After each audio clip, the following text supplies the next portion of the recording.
Half lang, ha? 1 inch away. Half inch away from the roots. Oh, malit lang, malit lang. Malit lang. Yung mga puti dyan, ha?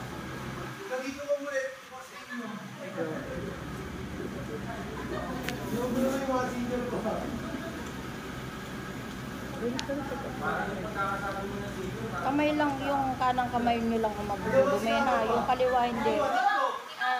Ito lang kanan na magdudumi na kamay. Naka-hold lang siya.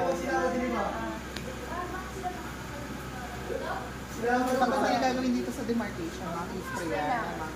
Water lang yan, di ba ma'am? I-spray. Or yung may ano na, Brazilian. Water lang. Spray po siya after po lagyan natin itong layer na to. Tsaka sprayan.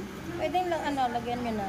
Lagyan na agad. Lagyan na Para hindi siya Kailangan pag-hold nyo dun sa hair, walang gamot tong kabila, ha? Oh. Walang gamot sa kabila. Kasi siya mag-hold doon sa hair. Ito lang ang may ito lang magkakaroon ng gamot.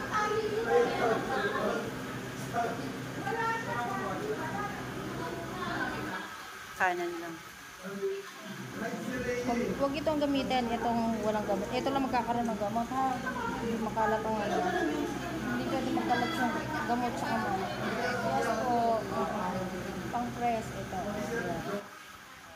Lalaroin nyo lang. Saan po ito, ma'am? Yung sa gilid. Basta yung dress. Kailangan basta. Babalik mo lang. Babalik mo lang.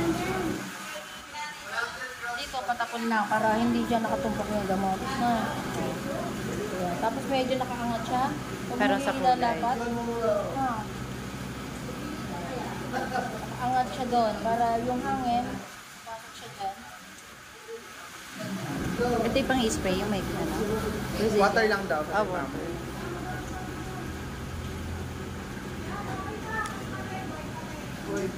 Ulit-ulit lang hanggat ano, hindi na, hanggang ma-penetrate na. Ma-absorb niya na eh. Oh. Hanggang Basta yun lang, mawala. huwag na talaga paabutin sa ani. Yun lang. Basta hindi siya patsi-patsi. Even dapat.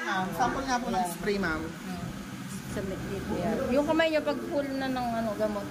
Tanggalin. Yun pala yung purpose nun. Ito lang kanan, ha? Kanan. Yan. Yan. Spray niya lang. Para hindi bumaba, ma'am. Kasi bababad na yun siya dyan. Ayun na. Hindi makapal. Ibigay ko na sa kanila yan, ma'am, kasi sila, para matuto sila mag-apply. Makapal, hindi manipis yung kuha ng buhok. Ha? Ayan. Kunin lang. Ano yan? Ayan. Kunin mo lang yung buhok. Ang taper tin lang naman natin sa plancha, no, ma'am. Tignan mo yung kapal nung kuha ng buhok ni ma'am. Sige. Yan na.